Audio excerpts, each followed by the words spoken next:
नमो भगवते वासुदेवाय नमः। हर हर महादेव। मेरी सभी माताओं, बहनों और भाई बंधुओं को मेरा नमस्कार है और भारती वंदिनी चैनल में आप सभी का स्वागत है। मित्रों, कहा जाता है कि कोई भी व्रत तब तक पूरा नहीं होता जब तक उस व्रत की व्रत कथा न सुनी जाए। इसलिए आज मैं आप सभी को हरतालिका तीज की पवित्र कथा सुनाने जा रही हूँ।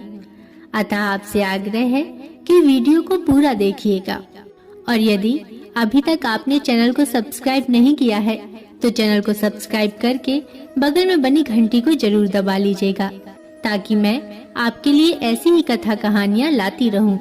तो चलिए माँ पार्वती और भोलेनाथ के दर्शन करते हुए कथा को शुरू करते हैं। परंतु उससे पहले आइए जानते हैं हरतालिका तीज के व्रत के महत्व को। मित्रों, हरतालिका तीज का व्रत पूर्ण रूप से माता पार्वती और भगवान शिव से जुड़ा है। कैसे माता पार्वती ने तपस्या करके भगवान शिव को अपने पति रूप में प्राप्त किया, इस व्रत से जुड़ी कथा में भी इसी का जिक्र है। हर साल ये त्योहार भाद्रपद माह के शुक्ल पक्ष की तृतीया तिथि को मनाया जाता है। ये व्रत मुख्य रूप से सुहागिन महिलाओं के लिए है।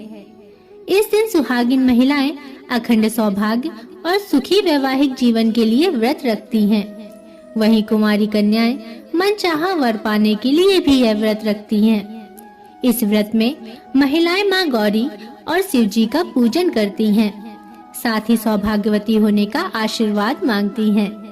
विवाहित महिलाओं के लिए यह व्रत बेहद महत्वपूर्ण माना जाता है। हरतालिका तीज व्रत कठिन होता है क्योंकि इस दिन महिलाएं निर्जला उपवास करती हैं। इस दिन पूजा के दौरान व्रत कथा सुनने से पूजा का पूर्ण फल प्राप्त होता है। तो चलिए माँ पार्वती और शिव जी के दर्शन करते हुए हरतालिका तीज व्रत कथा का रसपान करते हैं। भक्तों, ऐसा कहते हैं कि इस व्रत के महात्मा की कथा भगवान शिव ने पार्वती जी को उनके पूर्व जन्म का स्मरण करवाने के मकसद से कही थी, जो इस प्रकार है। शिव जी बोले, हे गौरी, पर्वतराज हिमालय पर गंगा के तट पर तुमने अपनी बाल्यावस्था में अधोमुखी होकर घोर तप किया था। इस अवधि में तुमने अन्न न खाकर केवल हवा का ही सेवन किया था। इतनी बड़ी अवधि तुमने सूखे पत्ते चबाकर काटी थी। माघ की शीतलता में तुमने निरंतर जल में प्रवेश कर तप किया था। बैसाख की जला देने वाली गर्मी में पंचाग्नि से शरीर को तपाया था। श्रावण की मूसलाधार वर्षा में खुले आसमान के नीचे बिना अन्न जल ग्रहण किए तुमने यह तप किया था। तुम्हारी इस कष्टदायक तपस्या को देखकर तुम्हारे पिता बहुत दुखी हुए और नाराज भी थे। तब एक दिन तुम्हारी तपस्या और पिता की नाराजगी को देखकर नारद जी तुम्हारे घर पधारे। तुम्हारे पिता ने नारद जी का उचित सम्मान किया और उनसे उनके आने का कारण पूछा। तब नारद जी बोले, हे गिरिराज, मुझे भगवान विष्णु ने यहाँ भेजा है और मैं उन्हीं के भेजने पर यहाँ आया हूँ। आपकी कन्या की घोर तपस्या से विष्णु भगवान बहुत प्रसन्न हुए हैं और वह उससे विवाह करना चाहते हैं। इस बारे में मैं आपकी राय जानना चाहता हूँ। नारद जी की बात सुनकर पर्वतराज अति प्रसन्नता के साथ बोले, श्रीमान, यदि स्वयं विष्णु मेरी कन्या का वरण करना चाहते हैं तो मुझे क्या आपत्ति हो सकती है। वे तो साक्षात ब्रह्म हैं। यह तो हर पिता की इच्छा होती है कि उसकी पुत्री सुख संपदा से युक्त पति के घर की लक्ष्मी बने। तब नारद जी तुम्हारे पिता की स्वीकृति पाकर विष्णु जी के पास गए और उन्हें विवाह तय होने का समाचार सुनाया। परंतु जब तुम्हें इस विवाह के बारे में पता चला तो तुम्हारे दुख का ठिकाना न रहा। तुम्हें इस प्रकार से दुखी देखकर तुम्हारी एक सहेली ने तुम्हारे दुख का कारण पूछा तो तुमने बताया, मैंने सच्चे मन से भगवान शिव का वरण किया है, किंतु मेरे पिता मेरा विवाह विष्णु जी के साथ तय कर दिया है। मैं विचित्र धर्म संकट में हूँ। अब मेरे पास प्राण त्याग देने के अलावा कोई और उपाय नहीं बचा।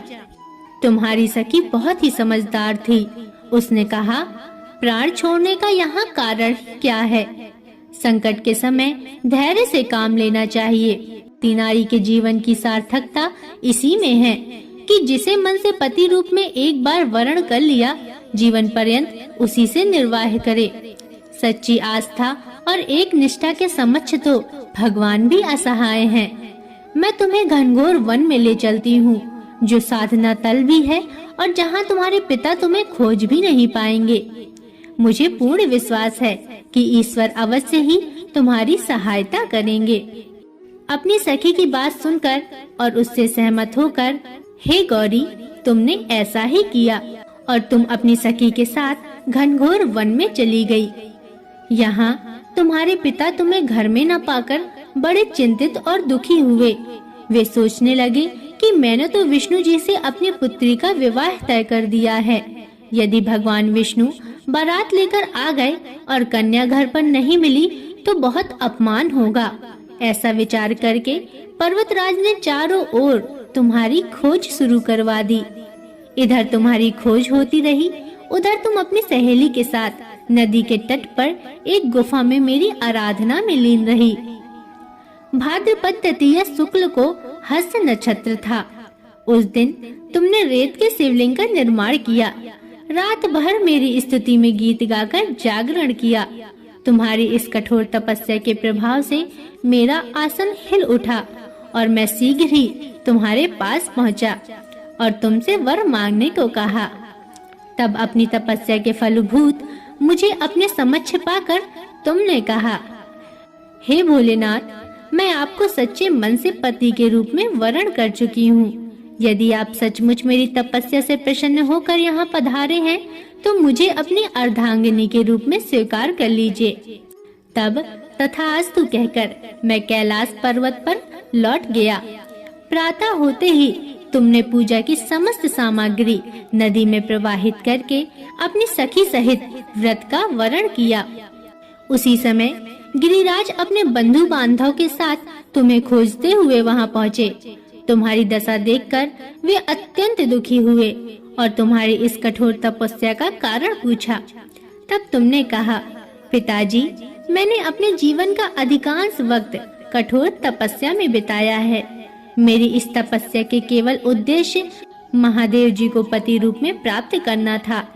आज मैं अपनी तपस्या की कसौटी पर खरी उतर चुकी हूँ।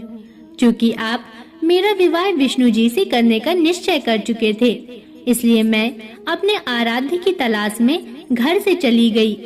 अब मैं आपके साथ घर इसी शर्त पर चलूंगी कि आप मेरा विवाह महादेव जी के साथ ही करेंगे। पर्वतराज ने तुम्हारी इच्छा स्वीकार कर ली और तुम्हें घर वापस ले आए। कुछ समय बाद उन्होंने पूरे विधि विधान के साथ हमारा विवाह किया। भगवान शिव ने आगे कहा, हे पार्वती, भाद्रपद की शुक्ल तृतीया को तुमने मेरी आराधना करके जो व्रत किया था, उसी के परिणाम स्वरूप हम दोनों का विवाह संभव हो सका। इस व्रत का महत्व यह है कि मैं इस व्रत की पूर्ण निष्ठा से करने वाली प्रत्येक स्त्री को मनोवांछित फल देता हूँ। इस व्रत को हरितालिका इसलिए कहा जाता है क्योंकि पार्वती की सखी उन्हें पिता और प्रदेश से हर कर जंगल में ले गई थी। हरत अर्थात हरण। हरत का अर्थ है हरण करना और आलिका का अर्थ है सखी। अतः इस व्रत का नाम हरितालिका व्रत पड़ा। भगवान शिव ने पार्वती जी से कहा कि इस व्रत को जो भी स्त्री पूर्ण श्रद्धा से करेगी, उसे तुम्हारी तरह अचल सुहाग प्राप्त होगा। भक्तों, मान्यता है कि इस व्रत को करने वाली स्त्रियां पार्वती जी के समान ही सुख पूर्वक पति रमण करके शिवलोक को जाती हैं। सौभाग्यवती स्त्रियां अपने सुहाग को अखंड बनाए रखने और अविवाहित युवतियां मन मुताबिक वर पाने के लिए हरितालिका तीज का व्रत करती हैं। इस दिन व्रत करने वाली स्त्रियां सूर्योदय से पूर्व ही उठ जाती हैं और नहाकर पूरा श्रृंगार करती हैं। पूजन के लिए केले के पत्तों से मंडप बनाकर गौरी शंकर की प्रतिमा स्थापित करती हैं। इसके साथ पार्वती जी को सुहाग का सारा सामान चढ़ाया जाता है। रात में भजन कीर्तन करते हुए जागरण कर 3 बार आरती की जाती है और शिव पार्वती विवाह की कथा सुनी जाती है। इस व्रत के व्रती को शयन का निषेध है, इसके लिए उसे रात्रि में भजन कीर्तन के साथ रात्रि जागरण करना पड़ता है। प्रातः काल स्नान करने के पश्चात श्रद्धा एवं भक्ति पूर्वक किसी सुपात्र सुहागिन महिला को श्रृंगार सामग्री, वस्त्र, खाद्य सामग्री, फल, मिष्ठान एवं यथाशक्ति आभूषण का दान करना चाहिए। रेत के बनाए हुए शिवलिंग को जलाशय में विसर्जित किया जाता है और खीरा खाकर व्रत को संपन्न किया जाता है। तो भक्तों, प्रेम से बोलिए हर हर महादेव, जय माँ पार्वती। मित्रों, आशा करती हूँ कि आपको यह व्रत कथा पसंद आई होगी। अगर इसमें कोई त्रुटियां हैं तो मुझे क्षमा करें और आपको वीडियो कैसी लगी हमें कमेंट करके जरूर बताएं। और आपसे पुनः निवेदन है कि जाने से पहले चैनल को सब्सक्राइब अवश्य करें और बगल में बनी हुई बेल आइकन को जरूर दबा लें और कमेंट में जरूर लिखें हर हर महादेव।